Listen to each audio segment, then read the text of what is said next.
Good afternoon, sir. Are you ready to order? Preston Keller, billionaire, hedge fund titan, Forbes cover star, looked up at Whitney Sanders, a black waitress, daring to speak to him. He switched to French, sneering at his executives.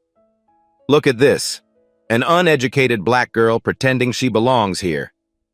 The table exploded with laughter. The billionaire crumpled a $20 bill and hurled it at her face. It struck her forehead and dropped to the marble floor. You're uneducated, sweetheart. Go back to the ghetto and learn to read. His executives clapped. A diner filmed.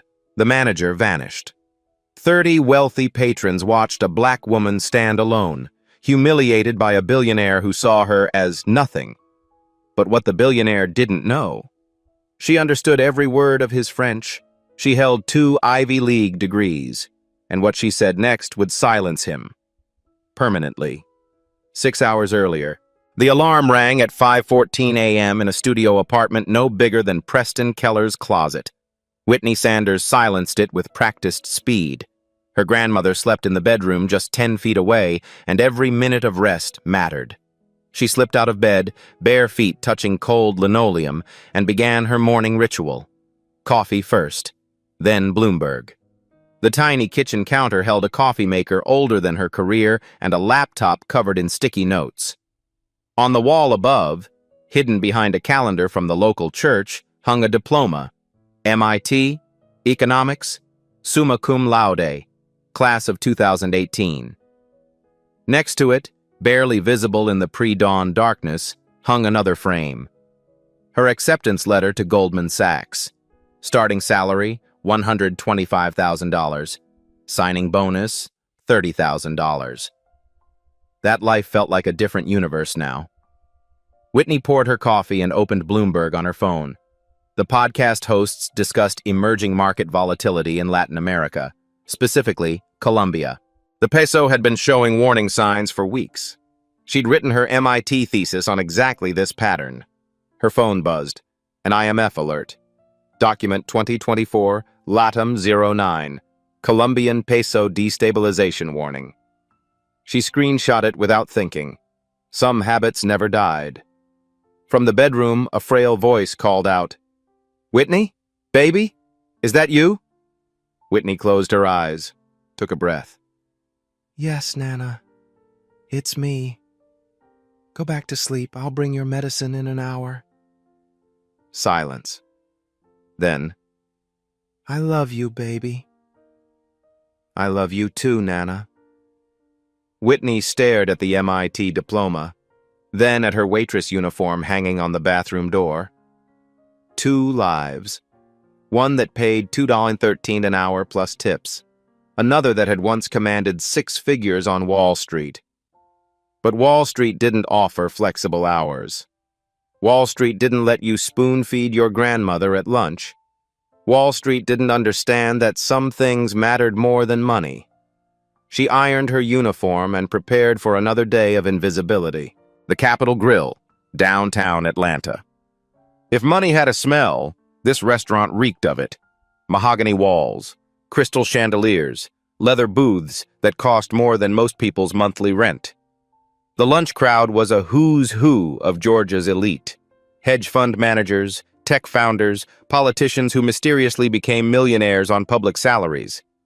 Whitney arrived at 10:30 a.m., slipping through the service entrance like she did every day. Morning, Whit. Terrence Washington, head waiter, 20-year veteran, the closest thing Whitney had to a father since hers left when she was 6, handed her an apron. Morning, Terry. Busy day? VIP coming at noon. Pratt's been polishing the same glass for an hour. You know what that means. Whitney knew. It meant someone rich, someone demanding, someone who would tip well if everything was perfect, and complain to corporate if it wasn't. Who is it? Terrence lowered his voice. Preston Keller. The name landed like a punch. Every server in Atlanta knew Preston Keller, hedge fund titan, $4.2 billion net worth according to Forbes. Famous for 2 things, his Midas touch in emerging markets and his complete disdain for anyone he considered beneath him, which was everyone. Great, Whitney muttered. My favorite kind of customer. In the kitchen, she passed Lucia, the sous chef who had crossed the border 15 years ago and still flinched every time someone mentioned immigration. Lucia was dicing onions with the precision of a surgeon, but her eyes were somewhere else. You okay, Lucy? Lucia forced a smile. Ice raids in Buckhead last week, my cousin's neighborhood. Whitney squeezed her shoulder. There were no words, just presence. At the service station, Darnell, 19, busboy, night school accounting student, was reorganizing silverware for the third time. Nervous? Whitney asked. Pratt said if I mess up the VIP section, I'm done. Darnell's hands trembled slightly. I can't lose this job. My mama's counting on me. You won't mess up. And if Pratt gives you trouble, come find me. Darnell looked at her with something like hope. Thanks, Whit. You're different from the others, you know that? You actually see us. Whitney smiled, but the words stung more than he knew. I see you because I am you. I just hide it better. 11:48 a.m. The black Escalade convoy arrived like a presidential motorcade. 3 vehicles, tinted windows, security personnel who looked like they'd rather be invading a small country. Preston Keller emerged first, 54 years old, silver hair, custom-tailored Brioni suit. A Patek Philippe watch worth more than Whitney's annual salary, her old salary, the Goldman one. His face had graced the covers of Forbes, Fortune, and Bloomberg Businessweek. His motto, quoted in every profile, "Weakness is a choice." Behind him trailed 2 junior analysts, young men in expensive suits and terrified expressions, and a PR handler clutching a tablet like a life raft. Mr. Pratt, the restaurant manager, materialized at the entrance as if summoned by the smell of money. Mr. Keller, such an honor, sir. Your usual table is ready. Corner booth, complete privacy. Preston didn't acknowledge him. He walked past like Pratt was furniture. Pratt scurried after him, practically bowing.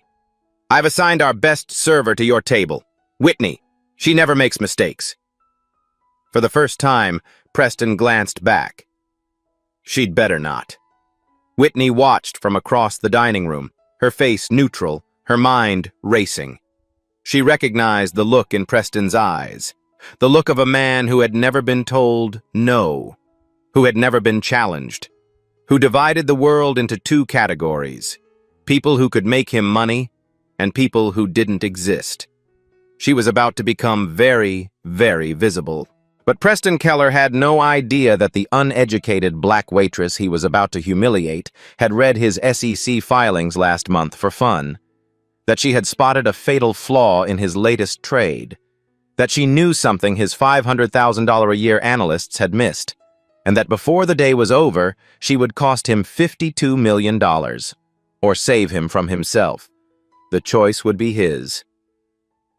Whitney approached Preston's booth with practiced grace. Good afternoon, gentlemen. I'm Whitney, and I'll be your server today. May I start you with some water while you review the menu? Preston didn't look up from his phone. One of the junior analysts nodded nervously. Whitney poured water with steady hands, her ears tuned to the conversation. The Orinoco deal closes Monday, Preston was saying. Hostile takeover. Their board doesn't even see it coming. The junior analyst, sweating through his Tom Ford shirt, cleared his throat. Sir, I've been looking at the currency exposure. The Colombian peso has been showing some instability. Should we consider... Consider what? Preston's voice could have frozen the water Whitney was pouring. I didn't build a $4 billion fund by listening to accountants. The peso has been stable for months. The models say we're fine. But, sir, the IMF is a bureaucracy staffed by people who couldn't make it in the real world. We're moving forward. End of discussion. Whitney's hand trembled slightly. The IMF alert she had screenshot that morning flashed in her mind. Document 2024, LATEM 09. Colombian peso destabilization, imminent. She knew this pattern. Her MIT thesis, Commodity Volatility and Currency Collapse in Latin American Emerging Markets, had analyzed exactly this scenario. The peso wasn't just unstable, it was a bomb, and Preston Keller was about to pour gasoline on it. But it wasn't her place to speak. She was the help, invisible, uneducated. She finished pouring water and retreated to check on other tables. Not my problem, she told herself. Let the billionaire burn. But her grandmother's voice echoed in her head. Being better than someone isn't beating them, baby. It's being yourself, anyway. Whitney pushed the thought aside. She had tables to serve. The sommelier recommended a 2015 Chateau Margaux. Preston ordered it with a dismissive wave, a $900 bottle, chosen not for taste but for status. Whitney presented the bottle as protocol demanded. Preston sniffed, swirled, sipped, and spat. The wine sprayed across the white tablecloth. Diners at nearby tables turned to stare. "This is corked," Preston announced loudly. "Completely undrinkable. Are your people incompetent or just cheap?" Whitney kept her voice calm. "Sir, with respect, the wine isn't corked. What you're tasting is Brettanomyces, a yeast compound common in Old World Bordeaux. It's actually a marker of authenticity from traditional fermentation. Many collectors prize. Did you just correct me?" The temperature in the room dropped 10 degrees. Preston leaned forward, his eyes narrowing. Did a waitress, a black waitress, just try to educate me about wine? The junior analysts stared at their plates. The PR handler typed furiously. Nearby diners had stopped pretending not to watch. Mr. Pratt materialized instantly, his face pale. "Mr. Keller, I am so sorry. Of course we'll replace the bottle immediately. Whitney, step back. Now." Whitney stepped back. Her hands were steady. Her heart was not. She had crossed a line. She knew it. But she couldn't stand there and let him be wrong. Not about wine. Not about anything. "Pride goeth before the fall," her grandmother used to say. Whose pride? Whitney wondered. His or mine? Preston Keller was not accustomed to being corrected. He was certainly not accustomed to being corrected by the help. And he was absolutely not going to tolerate it from an uneducated black waitress. He reached into his wallet and pulled out a $20 bill. Slowly, deliberately, making sure everyone was watching, he crumpled it into a ball. Then he threw it at Whitney's face. It struck her forehead, a small violence, but a violence nonetheless, and fell to the marble floor. "Here's a tip, sweetheart." His voice carried across the silent restaurant. "Use it to buy yourself a GED, or better yet, go back to the ghetto and learn to read first." The junior analysts laughed nervously. A woman at the next table raised her phone, recording. Other diners whispered to each other, smirking. Mr. Pratt looked at the ceiling as if searching for divine intervention. No one spoke. No one defended her. Whitney Sanders, MIT graduate, former Goldman Sachs analyst, fluent in French, Spanish, Mandarin, and Portuguese, stood alone in a room full of people who saw only her apron. She bent down slowly, picked up the crumpled bill, smoothed it with deliberate care, and placed it back on Preston's table. Then she spoke, in flawless French. "Monsieur, je parle français couramment, et 4 autres langues. J'ai également obtenu mon diplôme summa cum laude du MIT en économie." Preston's smirk flickered. Whitney switched to English, her voice calm and clear, carrying across the silent room. "But I appreciate the tip. I'll put it toward the $52 million you're about to lose on the Orinoco deal. Because while you were insulting the sommelier, I calculated that you forgot to hedge your Colombian peso exposure. The IMF released a destabilization warning this morning. Document 2024 LATAM 09. But I'm sure a man of your education already knew that." She paused. "Enjoy your Bordeaux, sir. It really is an excellent vintage." Preston's fork slipped from his fingers. It clattered against the plate like a gunshot in the silence. His mouth opened. No words came out. For the first time in perhaps his entire adult life, Preston Keller had been silenced. Whitney turned and walked toward the kitchen with perfect posture, leaving a billionaire staring at a crumpled $20 bill like it had just bitten him. Behind her, 30 witnesses sat frozen, and a phone camera was still recording. The kitchen doors swung shut behind Whitney, and all hell broke loose. "What the hell was that?"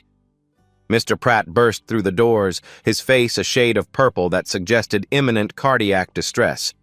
Veins bulged at his temples. His tablet shook in his hands. "Do you have any idea what you just did? Do you have any idea?" Whitney faced him calmly. "He threw money at my face." "I don't care if he threw a chair," Pratt's voice cracked. "That man is worth $4 billion. $4 billion. He tips more in one meal than you make in a month, and you—" He sputtered, unable to find words sufficient for her crime.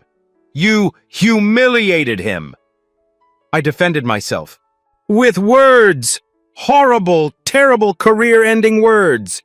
Terrence stepped between them, his tall frame a wall of quiet authority. "She defended herself with facts, Gerald, not fists. The man assaulted her. You saw it. Everyone saw it. That wasn't assault.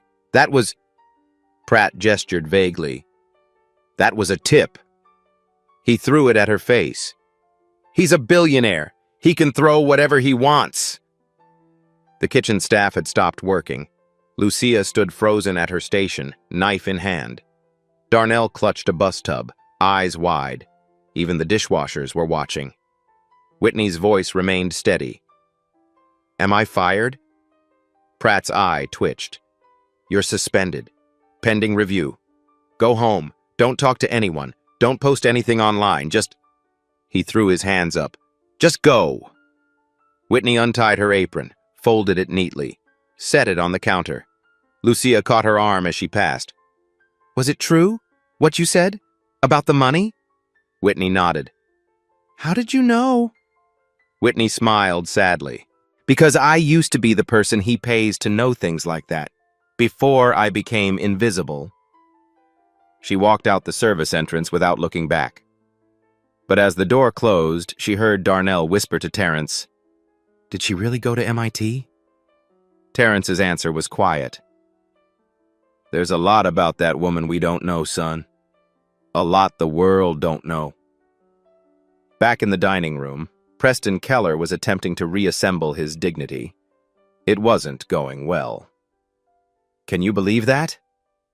He forced a laugh, looking at his executives. "The waitress thinks she's Warren Buffett. Probably read one article on Bloomberg and thinks she's a financial genius." His junior analyst, the nervous one who had questioned the peso hedge, was staring at his phone under the table. "Sir?" "What?" "The IMF document she mentioned. 2024, LATAM 09. It's real."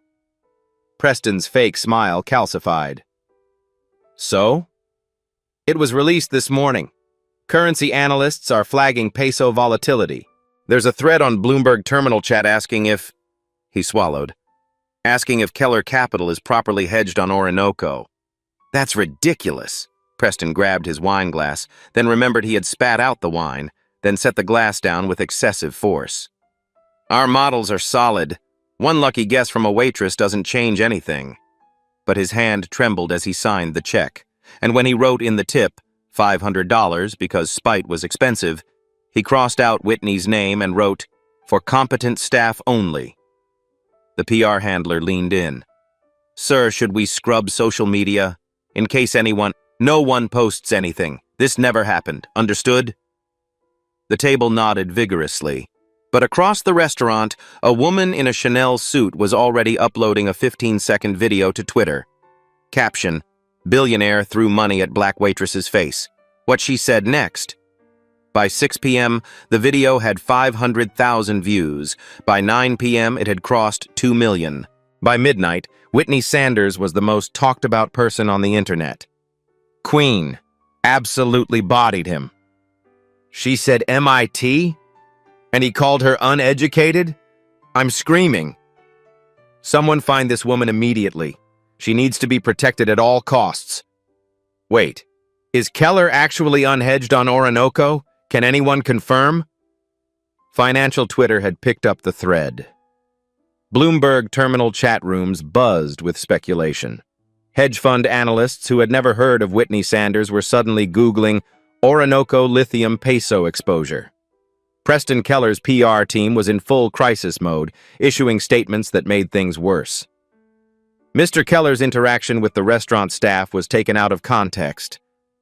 The ratio was brutal, but Whitney Sanders knew none of this. She was sitting in her grandmother's bedroom, spooning mashed potatoes into a mouth that sometimes forgot how to swallow. Her phone sat on the kitchen counter, buzzing every 3 seconds with notifications she couldn't hear.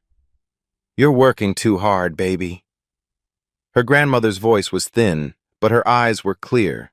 A good day, a lucid day, the kind of day that felt like a gift and a curse.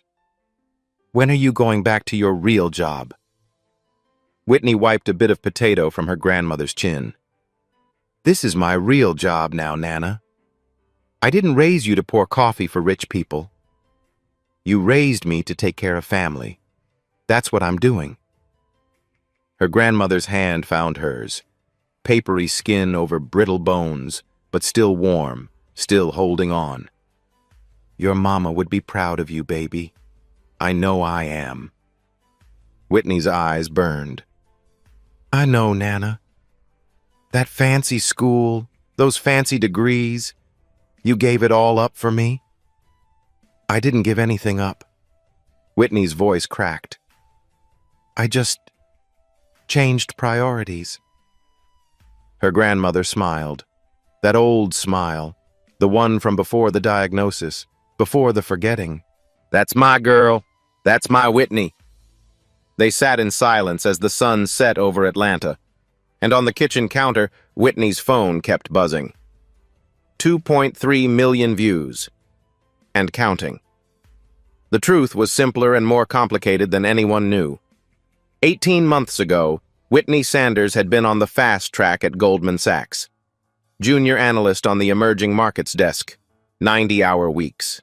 A studio apartment in Manhattan she never saw. A salary that looked impressive until you calculated the hourly rate. Then the phone call came. Her grandmother, the woman who had raised her, who had sold her car to pay for SAT prep, who had worked 3 jobs so Whitney could afford MIT, had been diagnosed with early-onset Alzheimer's. The doctors were clear. She needed supervision, medication, someone to make sure she didn't leave the stove on, didn't wander outside in her nightgown, didn't forget to eat. Insurance covered medical. It didn't cover care. Whitney did the math. A full-time home aide in Atlanta cost $4,000 a month. Her Goldman salary was good, but Manhattan rent took half of it. And Goldman didn't offer part-time positions for junior analysts. So she quit. She moved home. She found a job with flexible hours, waitressing, the one skill she'd had before college. She worked lunch shifts so she could be home for dinner. She studied IMF reports during breaks because the market never left her blood. 6 more weeks. That's all she needed. 6 more weeks of tips and savings, and she could afford a part-time aide. 6 more weeks, and she could start applying for remote consulting positions. 6 more weeks, and maybe, just maybe, she could have both lives. But today, she had told off a billionaire on camera, and tomorrow, she might not have a job at all. Monday, 9:48 a.m. CNBC breaking news. Chaos in emerging markets this morning as the Colombian peso plunges 12% overnight following surprise IMF intervention. Hardest hit. Orinoco Lithium, the South American mining giant, down 38% in pre-market trading. Sources say several major hedge funds face significant exposure, with losses potentially in the tens of millions. Preston Keller stood in his corner office, 72 floors above Atlanta, watching his empire bleed. The Bloomberg terminals surrounding him looked like a horror movie. Red. Everything was red. Numbers cascading downward, phones ringing, analysts screaming at each other in the pit below. $52.3 million. Gone. Exactly. Exactly what she had predicted. He pulled out his phone, opened Twitter. The video had been viewed 11 million times now. The comments had evolved from mockery to prophecy. She tried to warn him. Imagine losing $52 million because you threw money at the person trying to save you. The waitress knew. The waitress knew. His secretary knocked. Sir, the Wall Street Journal is calling. They want comment on, she hesitated, on the waitress who predicted the peso crash. Preston closed his eyes. He saw the crumpled $20 bill. He saw it bounce off her forehead. He saw her face, calm, composed, unmoved. He saw her pick it up, smooth it out, place it back on his table. I'll put it toward the $52 million you're about to lose. Sir? His secretary was still waiting. What should I tell them? Preston opened his eyes. Tell them I'm unavailable. And clear my schedule for tomorrow. I need to go back to that restaurant. Tuesday, 12:15 p.m. The hostess at the Capitol Grill nearly dropped her menus when she saw who had just walked in. Preston Keller. Alone. No entourage. No Escalade convoy. Just a man in a $4,000 suit who looked like he hadn't slept in 3 days. Mr. Keller? Mr. Pratt materialized from nowhere, his smile too wide, his voice too bright. We weren't expecting. What a pleasure. Your usual table. I don't want a table. Preston's voice was flat, defeated. I need to speak with the waitress, Whitney. Pratt's face cycled through several emotions. Confusion, fear, more confusion. Sir, she's been suspended. Per your... after the incident, I assumed, get her. But, sir, I said get her. Now. I'll wait. Pratt stood frozen for a moment. Then he scrambled for his phone, punching numbers with trembling fingers. Preston walked to the bar, sat on a stool, ordered nothing, and waited. Whitney arrived in street clothes, jeans, a simple blouse, her grandmother's pearl earrings. No apron, no uniform, no invisibility. She walked up to Preston at the bar, stood there, didn't sit. You wanted to see me? Preston looked up. The arrogance was gone. In its place was something she didn't expect. Exhaustion. How did you know? Whitney didn't blink. I read the same reports your analysts should have read. The IMF publishes destabilization warnings quarterly. Your peso exposure was public in your SEC filings. Anyone with a background in emerging markets could have seen it coming. But you're a waitress. I'm a waitress who wrote her MIT thesis on Latin American commodity volatility. She paused. The math wasn't complicated, Mr. Keller. You just didn't think a black woman in an apron could do it. Preston flinched. It was small, but she caught it. I lost $52 million, he said quietly. I know. I'm sorry. He looked at her sharply. You're sorry? I threw money at your face. I called you... He couldn't finish. Uneducated. Ghetto. Things I've heard before. Whitney's voice was steady. And yes, I'm sorry you lost your money. I don't wish financial ruin on anyone, not even people who judge others by the color of their skin and the clothes they wear. Silence stretched between them. I grew up poor, Preston said finally. Did you know that? My father was a janitor. I scrubbed toilets to pay for community college. He stared at his hands. I don't know when I became... this. Whitney said nothing. Sometimes silence was the only answer. Preston reached into his jacket and pulled out a business card, slid it across the bar. I want to hire you. Senior analyst. $190,000 starting. Full benefits. Your grandmother... He hesitated. I looked you up. I know why you're waitressing. I'll cover her care personally. Whitney looked at the card. She didn't touch it. No. Preston blinked. No? I'm offering you your career back. You're offering me a job working for a man who threw money at my face and called me uneducated in front of 30 people. She met his eyes. A job won't fix that. Then what will? Whitney considered him. This broken billionaire. This man who had humiliated her, who had reminded her of every person who had ever looked at her skin and assumed they knew her story. An apology, she said finally. Done. I apologize. Not to me privately. Not in a press release written by your PR team. She gestured at the restaurant around them. Here, in this dining room, in front of the same staff you humiliated me in front of. Say it out loud. Say you were wrong.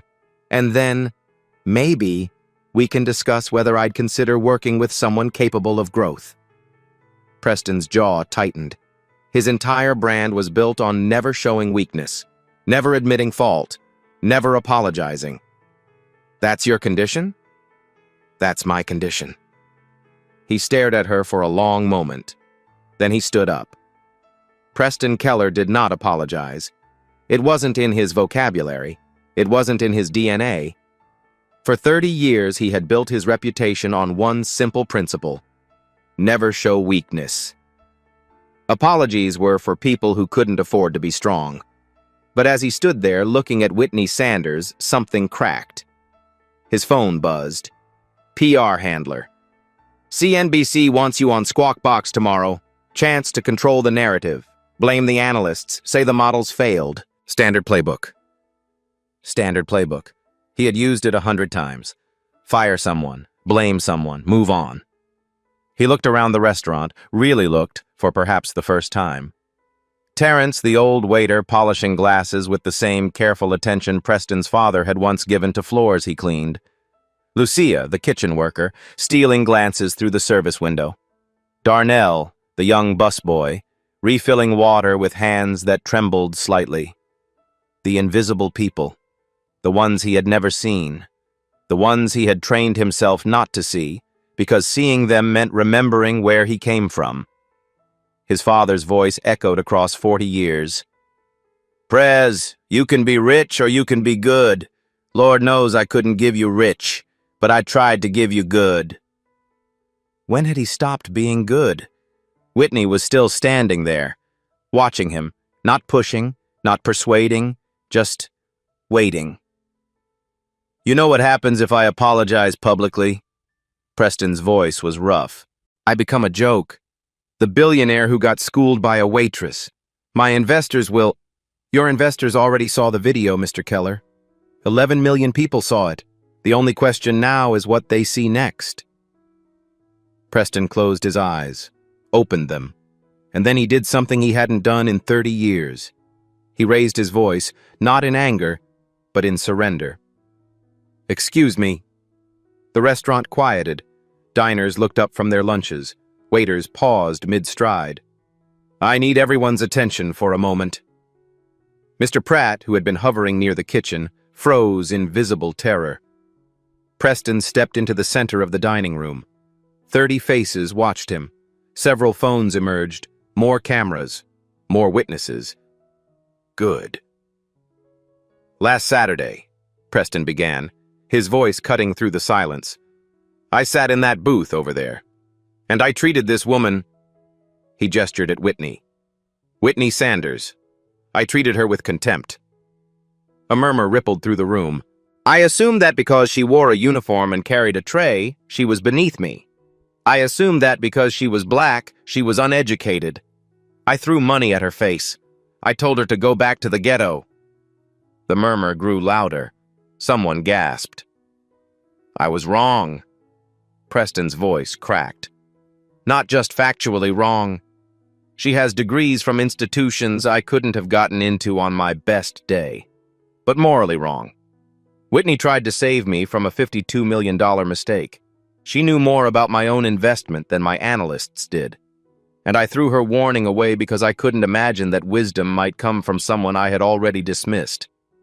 He turned to face Whitney directly. I'm sorry. Not because I lost money.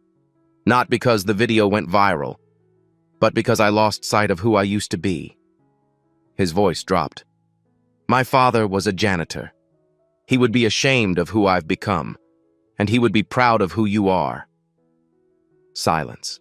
Then, from the back of the room, a single pair of hands began to clap. Terrence.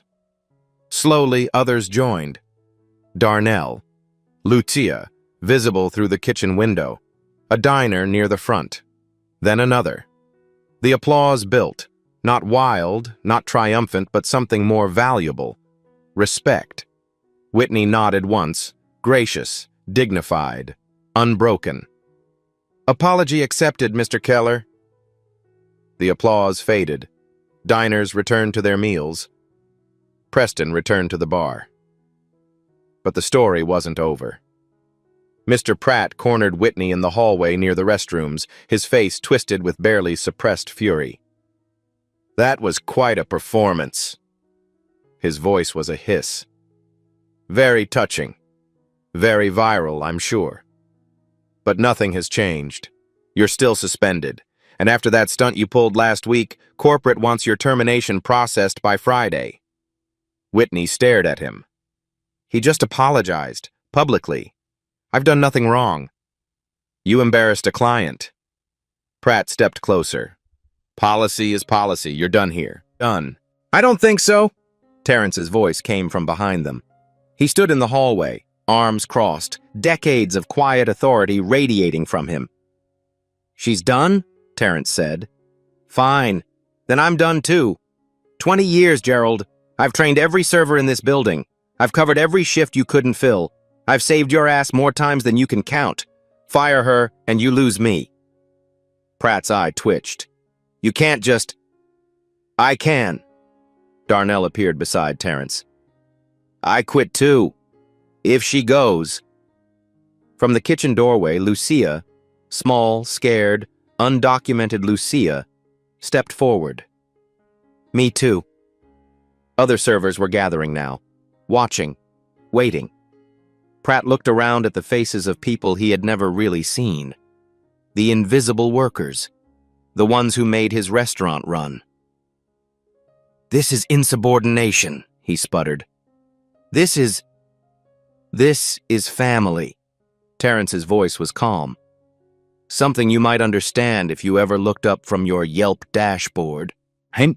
Pratt retreated, muttering about consulting regional management. Whitney felt a hand on her shoulder. Terrence.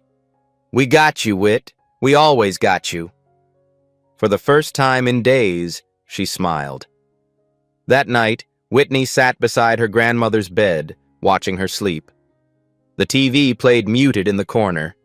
Her face was on local news again. The waitress who silenced a billionaire. The chyron read. Her phone hadn't stopped buzzing in hours.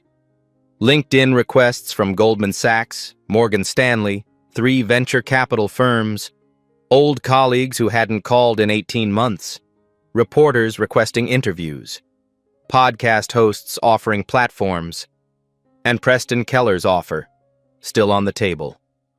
$190,000. Full benefits. Her grandmother's care. All she had to do was say yes. But what about Terrence, who had stood up for her? Lucia, who had risked everything by stepping forward? Darnell, who looked at her like she was proof that dreams were possible? Taking Preston's job meant leaving them. Going back to Wall Street meant abandoning the family she'd found when her real family started forgetting her name. Her grandmother stirred, opened her eyes. For a moment, they were clear. You're still here, baby? I'm always here, Nana. You're worried about something. I can tell. Even when I forget everything else, I remember that face. Her grandmother's hand found Whitney's. What is it? Whitney felt tears building. I don't know what to do. There's this opportunity, but I don't know if it's the right one. Her grandmother smiled. Baby, your granddaddy used to say, don't let someone else's table crumbs be your feast. You don't take what they offer. You build your own table. She squeezed Whitney's hand. You hear me? Whitney wiped her eyes. I hear you, Nana. Good girl. Now let me sleep. I'm tired of being wise. Whitney laughed, a real laugh, the first in days. And in that laugh, an idea began to form. Wednesday morning, Whitney texted Preston Keller at 8 a.m. Meet me at the restaurant, 10 a.m. Bring your CFO and your checkbook. He arrived with Victoria Walsh, CFO, Stanford MBA, skeptical expression firmly in place. They sat across from Whitney in a corner booth, the same corner where 4 days ago, a crumpled $20 bill had changed everything. Whitney slid a 2-page document across the table. I'm not going to be your employee. Preston frowned. Then why are we here? Because I have a counteroffer. She tapped the document. 6-month consulting contract. I build an emerging markets portfolio independently using your capital. If I outperform your in-house team, which I will, you fund something that matters. Victoria Walsh picked up the document, scanning it with the precision of someone who had reviewed 10,000 contracts. Fund what? The Hidden Talent Scholarship. $50,000 annually for service industry workers pursuing degrees. Administered through this restaurant. First recipient chosen by the staff. Not by you, not by me. By the people who actually know who deserves a chance. Preston leaned back. You could have asked for anything. A corner office? An equity stake? Why this? Whitney met his eyes. Because I got lucky, Mr. Keller. I had a grandmother who sold her car to pay for my SAT prep, who worked 3 jobs so I could go to MIT. Most people in that kitchen? She gestured toward the back. They never got their lucky break. They're just as smart as I am, just as capable. They just never had someone who believed in them. She paused. I want to build a door, and I want you to pay for the hinges. Victoria Walsh set down the document. Her expression hadn't changed. This is absurd. Her voice was flat. We're supposed to risk capital on someone whose last job was memorizing wine lists? Whitney didn't flinch. Pull up your Bloomberg terminal. I'll walk you through 3 positions. Victoria glanced at Preston. He nodded. She opened her laptop. The Bloomberg interface filled the screen. Fine. Impress me. Whitney began. Indonesian nickel futures. EV battery demand is surging, but supply chain disruptions in the Philippines are about to squeeze the market. Buy in now, exit in 6 weeks when prices peak. Victoria ran the model. Her eyebrow twitched. Brazilian real options. Agricultural export boom from soybean demand in China. The real is undervalued by roughly 8%. Hedge against the dollar and ride the correction. Victoria typed. The numbers aligned. Chilean copper ETF. Green infrastructure spending globally is accelerating. Copper is the new oil. 12-month hold, minimum 15% return. Victoria stared at the screen, then at Whitney, then back at the screen. She's not wrong. The words seemed to cost her. The thesis is sophisticated. Preston almost smiled. How long have you been building this? Every morning since I started waitressing? Whitney shrugged. Bloomberg podcast at 5 a.m., IMF reports during lunch breaks, SEC filings before bed. Just because I stopped working in finance doesn't mean I stopped understanding it. Preston extended his hand across the table. 6 months. Prove me wrong about you twice, Ms. Sanders. Whitney shook it. I intend to. The next 4 weeks changed everything. Whitney worked double duty, waitressing during lunch shifts, running models during every spare moment. Her laptop became a permanent fixture at the service station. Terrence would find her between tables, staring at charts, muttering about currency correlations. You're going to burn out, he warned her. I'm going to build something, she replied. And she did. Her portfolio gained 11.4% in 4 weeks. Preston's main fund gained 2.1%, but the numbers were only part of the story. Darnell passed his accounting certification exam. Whitney had quizzed him during slow shifts, turning side work into study sessions. Amortization, she'd say while rolling silverware. Define it. Go. Lucia received a referral to a pro bono immigration lawyer. Whitney had served him lunch once, remembered his name, made a call. She's good people, Whitney told him. One of the best people I know. Terrence took his first vacation day in 3 years. Whitney covered his tables without being asked. Go see your grandkids, she told him. I've got this. The Capitol Grill began to transform. Staff meetings now included what Whitney called the Market Minute. 60 seconds of financial literacy. She explained compound interest to busboys, taught servers about index funds, showed dishwashers how to open a savings account. You're not just changing jobs, Terrence told her one evening. You're changing lives.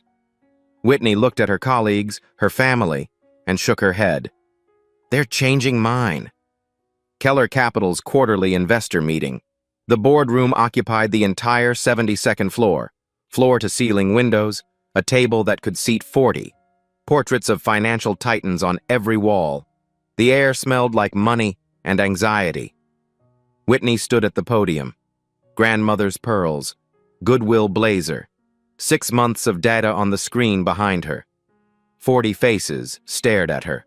Old money, new money, skeptical money. Preston made the introduction. 6 months ago, this woman tried to save me $52 million. I ignored her because she was wearing an apron, because she was a waitress, because, he paused, because I couldn't see past my own prejudice. Murmurs rippled through the room. Today, she's going to explain why she was right, and why, if you're smart, you'll listen to every word she says. He sat down. Whitney took a breath and began. She walked them through the Orinoco collapse, the peso hedge, the warning signs everyone had missed, except her. She presented her 6-month portfolio: Indonesian nickel, Brazilian real, Chilean copper. Every position, every thesis, every return. 11.4% versus 2.1%. She had beaten their entire analyst team by a factor of 5. The questions came fast and hostile. How can we trust someone with no institutional track record? What's your risk management framework? Are you even licensed?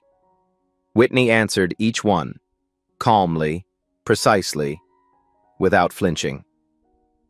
When she finished, silence hung in the room. Then one gray-haired investor, a man who had made his fortune in oil and lost none of his Texas directness, stood up and began to clap. Others followed. A standing ovation. For a waitress. In a room full of billionaires. After the meeting, the Texan approached Preston. Where the hell did you find her? Preston smiled. She found me. By being right when I was wrong, and having the dignity not to gloat about it. The Capitol Grill had never hosted a press conference, but there was a first time for everything. Local news cameras crowded the dining room. Preston stood at a makeshift podium, looking uncomfortable in a way that money couldn't fix. Keller Capital is proud to announce the Hidden Talent Initiative, a $50,000 annual scholarship for service industry workers pursuing higher education. He stepped aside. Whitney took the microphone. This scholarship exists because someone once looked at me and saw only my uniform. He saw a black woman with a tray and assumed he knew my entire story. She paused. He was wrong, but he's not here today because he was wrong. He's here because he was willing to be right. Eventually. Laughter rippled through the crowd. The first recipient was chosen by the staff of this restaurant. Not by me, not by Mr. Keller, by the people who work beside them every day, the people who know who deserves a chance. She turned toward the kitchen. Darnell? Would you come out here? Darnell emerged, eyes wide, wearing his busboy uniform because no one had told him to change. He walked toward Whitney like he was dreaming. She handed him the ceremonial check. $50,000. Enough for 2 years of tuition. Enough to change a life. This is for a young man who studies accounting textbooks on his lunch breaks, who covers shifts without complaining, who once asked me if people like him could ever be anything more than what the world tells them to be. Her voice softened. This is your answer, Darnell. Yes, you can. Darnell stared at the check.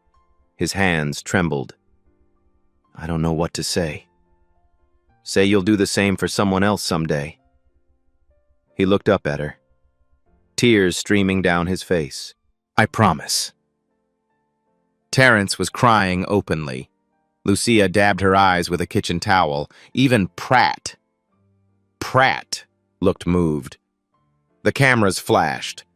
The moment captured forever. Tomorrow's headline: Waitress who silenced billionaire launches scholarship for invisible workers. That evening, Whitney sat beside her grandmother's bed. A good day, a clear day, the kind that felt like borrowed time. Nana, you awake? Her grandmother opened her eyes. I'm always awake when you're here, baby, even when I'm sleeping. Whitney showed her the newspaper clipping. The headline, the photo. Whitney at the podium, Darnell holding the check, tears on both their faces. Her grandmother read it slowly, lips moving with each word. Waitress who silenced billionaire. She looked up at Whitney and smiled. This girl in the picture, she looks just like you did when you were little, always trying to prove something. Whitney's eyes burned. I learned it from you. Her grandmother's hand found hers. Papery skin, brittle bones, still warm. That man who threw money at you, did you forgive him? I helped him instead. You always said that's better than revenge. Her grandmother nodded slowly. Your granddaddy used to say, holding a grudge is like drinking poison and waiting for the other person to die. She squeezed Whitney's hand. I'm proud of you, baby. So proud. Whitney broke. The tears she'd been holding for months, through the humiliation, the job loss, the viral video, the triumph, finally came. She sobbed into her grandmother's shoulder like she was 6 years old again, and the world was too big, and Nana was the only safe harbor. I know you, her grandmother whispered. Even when I forget everything else, I'll always know you. I know, Nana. That's my girl. That's my Whitney. Outside the window, the Atlanta skyline glittered with a million lights. And somewhere in that city, $50,000 was about to change a young man's life, because a waitress refused to stay invisible. The Capitol Grill closed at 11 p.m.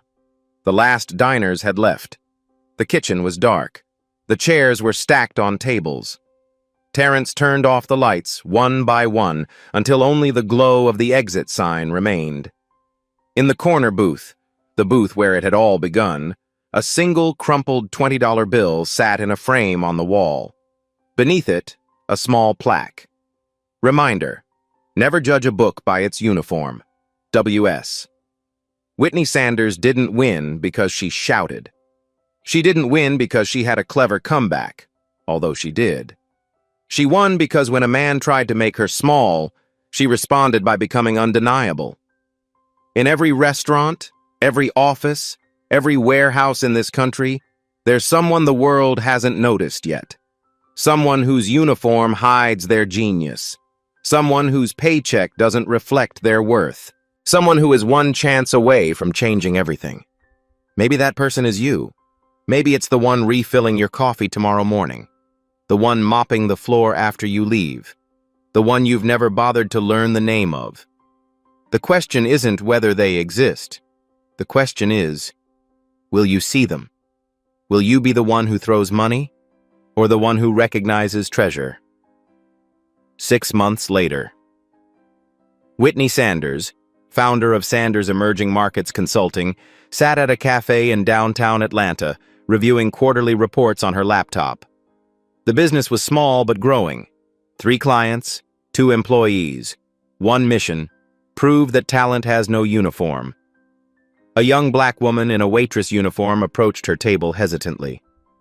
"Excuse me, are you Whitney Sanders, the one from the video?" Whitney looked up, smiled. "Depends. Are you about to throw money at me?"